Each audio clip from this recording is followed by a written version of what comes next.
Hey players, it's session 1 of the big campaign. I am excited. Let's get going. You meet in a tavern. I don't trust them. I don't trust them. I don't trust them. Well, I don't like this.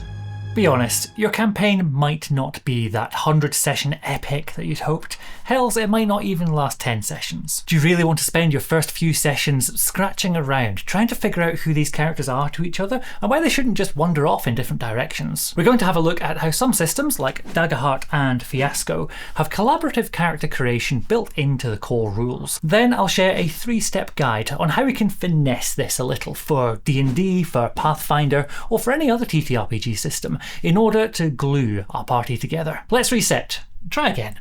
You meet in a tavern. Brother, so good to see you again. How are you? All good here. Thanks, Rich. Hey, other Rich. You're looking great. That wound from the wild haggis has cleared up wonderfully, hasn't it? Thank you, other Rich. Hey, first Rich. How much did we get paid by the Duke for solving his bogle problem? Not enough. That man's a cheapskate.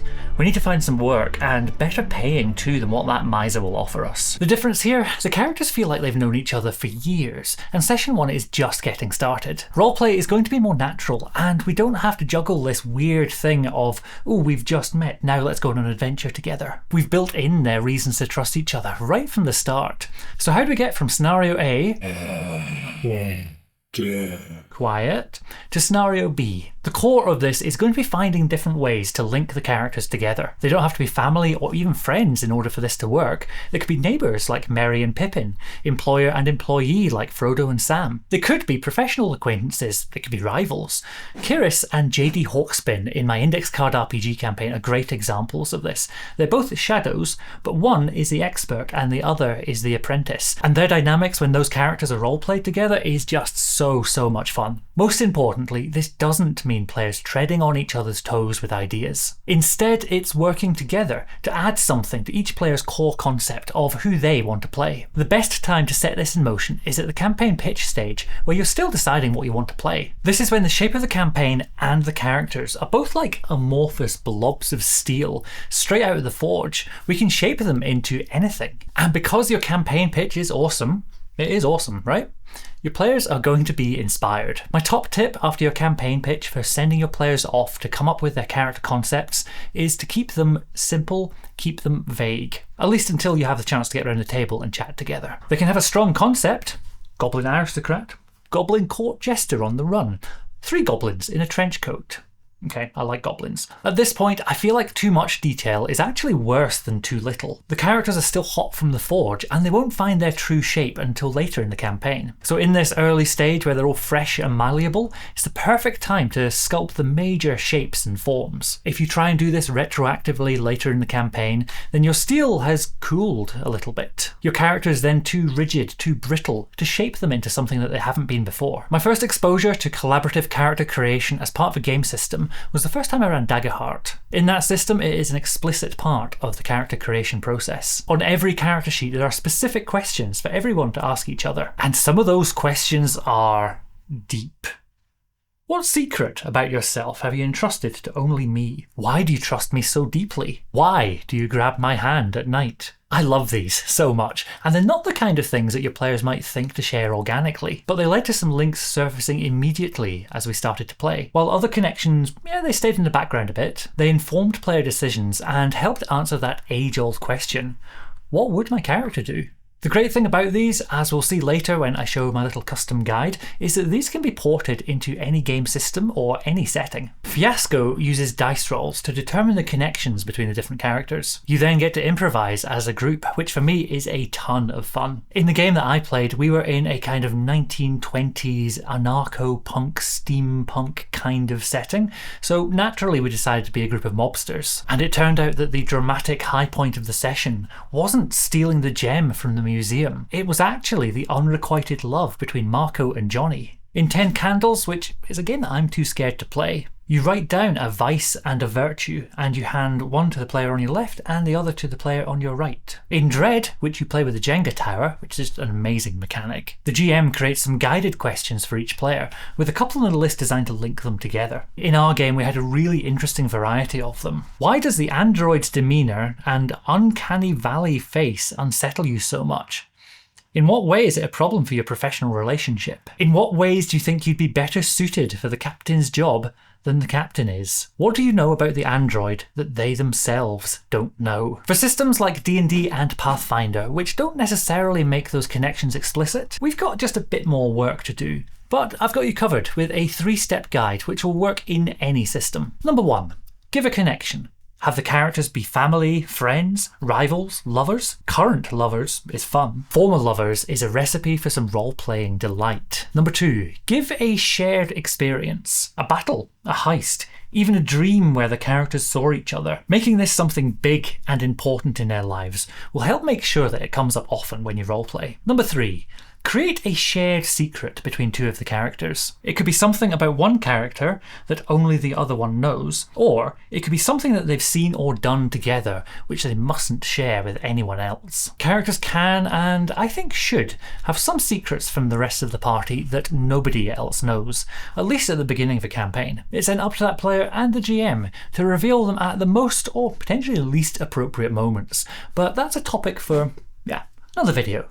One really important consideration with all this is to think about your specific group. Do you think it'll work well for them to literally stick things into other characters' backstories? Or would they prefer if it was more of an open discussion with contributions to each other's sheets, starting with things like, ooh, how about if this?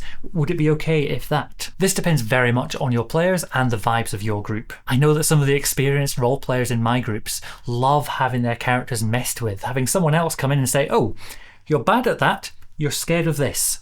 Good luck. For newer players, a more collaborative and more optional approach might be best. If you have time between session 0 and session 1, it's worth it for you as GM to check in with your players and make sure that they all understand these connections that they've created. These can be finessed a little more and then grounded into the setting that you're developing. If your players have come up with a connection like, yeah, we fought in a battle together and one of us saved the other's life, that's fantastic. Then this is the point to establish some of the specifics of the battle. Who were the warring factions? Where exactly in the world did this take place? When I tried this collaborative approach with my Daggerheart group, my players had an idea of their heritage and their background, but we figured out a huge amount of it on the fly, and we had a cohesive group in about an hour of prep time, and I knew that we were ready to start that campaign properly about halfway through the time that I'd set aside for session 0. It was obvious because my players just spontaneously started role-playing with each other, which left me sitting there saying, okay, yeah, awesome, yeah, let's do it. We had time to run a little mini session with combat as well as some roleplay moments, which then set up session 1 perfectly. And when we did get to the proper start of the campaign, everyone was raring to go. If you have players who are a bit quieter or maybe looking for the GM to take the lead, aim to start session 1 in a way which reinforces that the time to make those connections was time well spent. This could be a social encounter where their knowledge of each other can help them out, or in combat where they have no choice but to work together to overcome a shared enemy. If you find that things just aren't working after a session or two, if there's a weird feeling between some of your characters,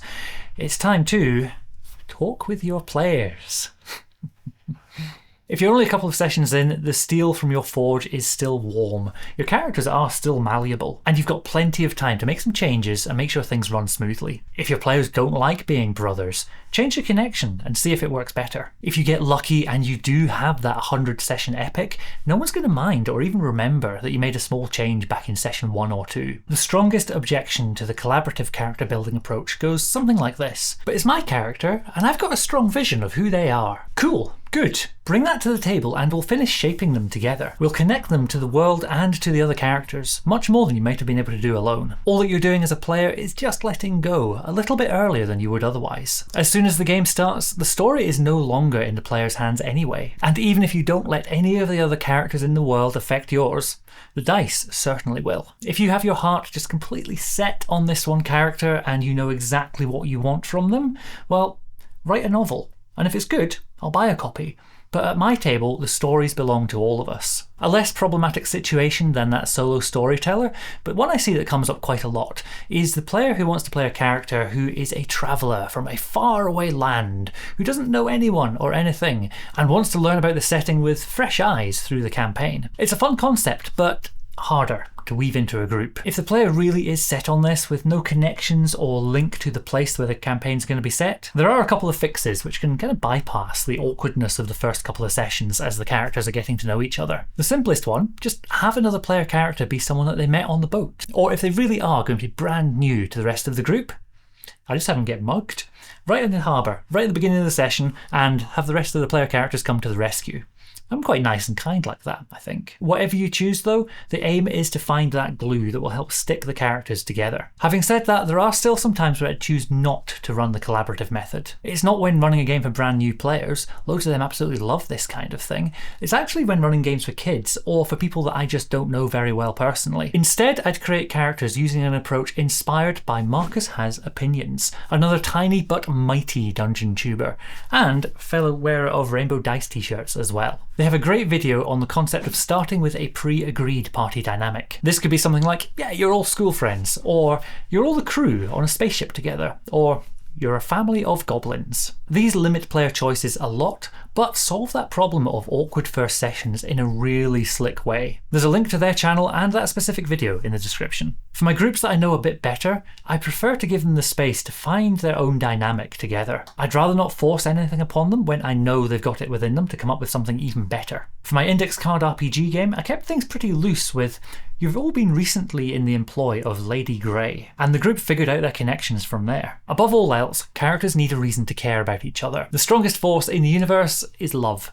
And if you can help your characters love each other, then they will go to hell and back, literally or figuratively, in order to keep each other safe. Now that you've got some player characters that care about more than just themselves, it's time for you, my devious little GM friends, to begin to give them some creative challenges. Give them some impossible choices with just no right answer.